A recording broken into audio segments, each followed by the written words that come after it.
ભેસાણ શહેરમાં ભારતીય સેનાના વીર જવાન જગદીશભાઈ ઉકાણીનું ઐતિહાસિક ભવ્ય અને ગૌરવસભર સન્માન.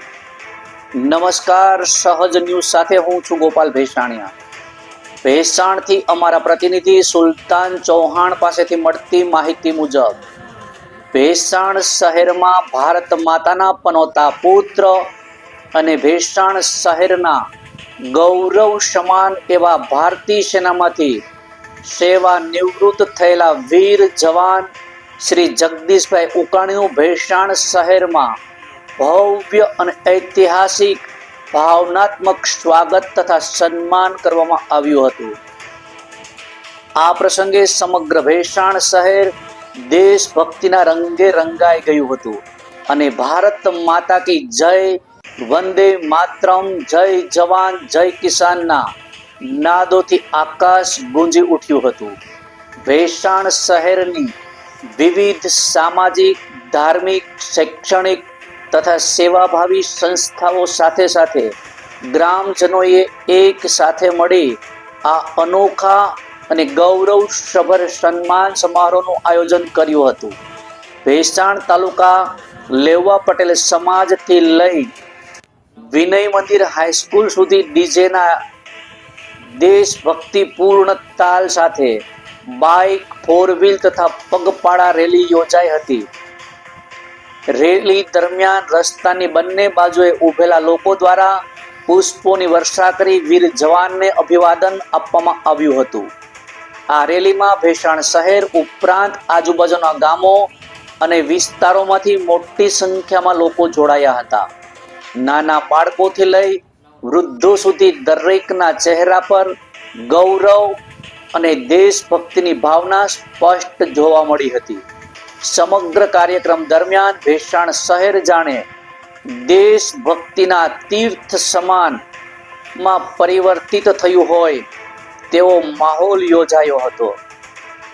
આ ગૌરવસભર સન્માન સમારોહમાં પૂર્વ ધારાસભ્ય ભૂપતભાઈ ભાયાણી, ચકાચક બાપુ સહિત અનેક સંતો, મહંતો, સામાજિક આગેવાનો અને પ્રતિષ્ઠિત નાગરિકો વિશેષ રીતે ઉપસ્થિત રહ્યા હતા.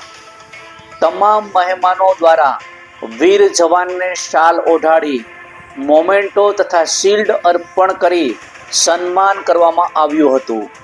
આ કાર્યક્રમની વિશેષતા એ રહી કે ભારતીય સેનાના નિવૃત્ત જવાન જગદીશભાઈ ઉકાણીના સન્માન સમારોહમાં હાલ ભારતીય સેનામાં પઠાણકોટ ખાતે ફરજ બજાવી રહેલા પરબ વાવડી ગામના વીર જવાન રવૈયા સંદીપ તેમજ વાંદરવડ ગામના યુવાન શ્રી કનકેશ ડોબરિયા જે હાલ ભારતીય નેવીમાં વિશાખાપટ્ટનમ ખાતે ફરજ બજાવી રહ્યા છે તેઓ પણ ખાસ ઉપસ્થિત રહ્યા હતા.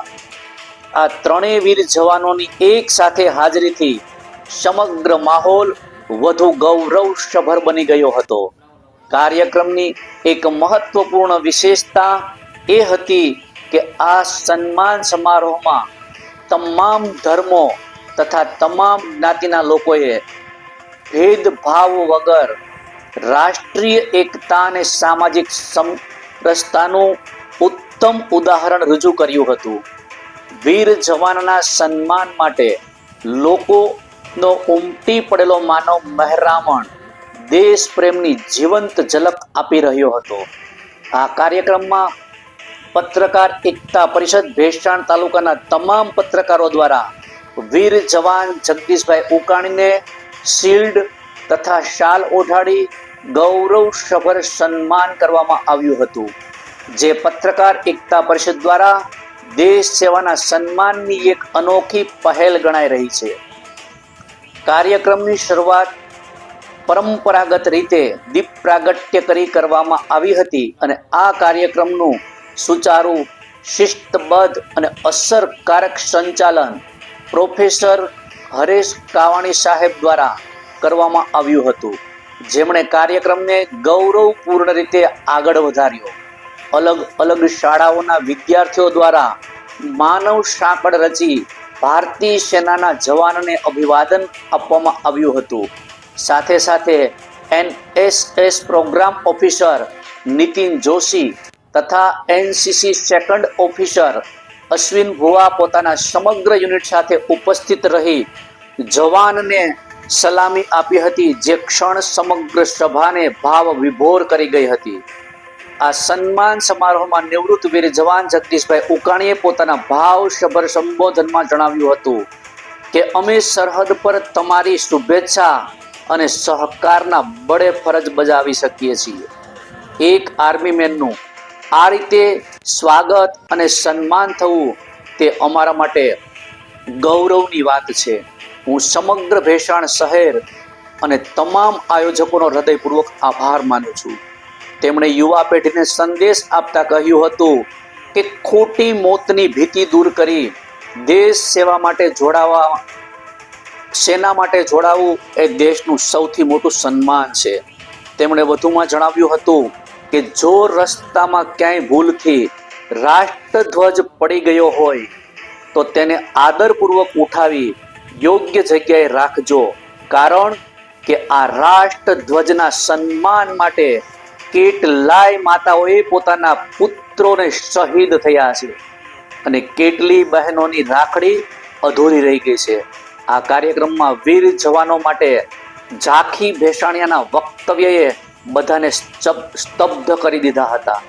સમગ્ર કાર્યક્રમ દરમિયાન ભેસાણ શહેર દેશભક્તિ, એકતા અને રાષ્ટ્રીય ગૌરવના રંગે રંગાઈ ગયું હતું અને વીર જવાનો પ્રત્યેનો આદર અને લાગણી સ્પષ્ટ રીતે જોવા મળતી હતી.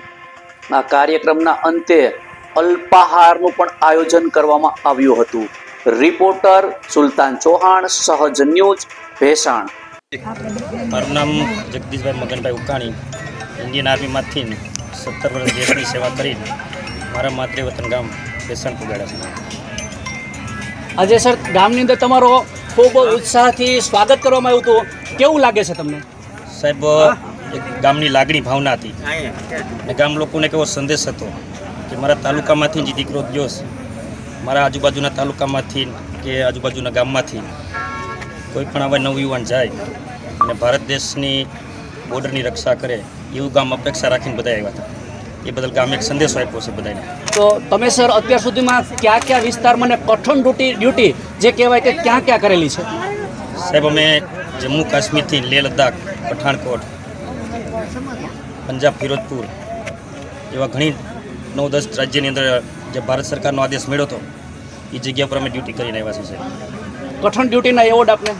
કઠણ ડ્યુટીના એવોર્ડ સાહેબ એ છે કે લેહ લદ્દાખની અંદર મારી સંદીપભાઈ છે, જેમે બી આયરે જતા લેહ લદ્દાખની અંદર જે -28ની અંદર મેં ડ્યુટી આપેલી છે બે ભાઈ. સર, અત્યારે યુવાનોને તમે શું સંદેશો આપવા માંગો છો? અત્યારના યુવાનોને અમે એ કહેવા માગીએ છીએ કે સેનાની અંદર જવું એક ભાગ્યશાળીની વાત છે અને આપણો જે અંદરનો ડર છે તે કાઢી નાખવાનો છે. અને એવું કહીએ છીએ કે દરેક યુવાનો ભારત દેશની રક્ષા માટે જાય અને નોખા ક્ષેત્રની અંદર ફરજ બજાવે એવી આશા રાખીએ છીએ. નિવૃત્તિ પછી આપનો વિચાર? નિવૃત્તિ પછી સાહેબ આગળ વિચારધારા જોઈ છીએ. હજુ કશું કર્યું નથી? આવી પછી ખ્યાલ છે સાહેબ, અત્યારે શું કહીએ. એવા જ એક આર્મી મેન સંદીપભાઈ રવૈયા, આપ શું કહેવા માંગો છો આજના પ્રસંગને અનુરૂપ? आज तो हमारा जगदीश भाई रिटायर થયા है, તેમને બહુ શુભેચ્છા. और એના પછી જગદીશભાઈ બહુ આગળ વધે તે મારી શુભકામના. આપ અત્યારે કઈ જગ્યાએ ડ્યુટી કરો છો? લેહ લદ્દાખમાં. અમે બંને સાથે જ હતા લેહ લદ્દાખમાં.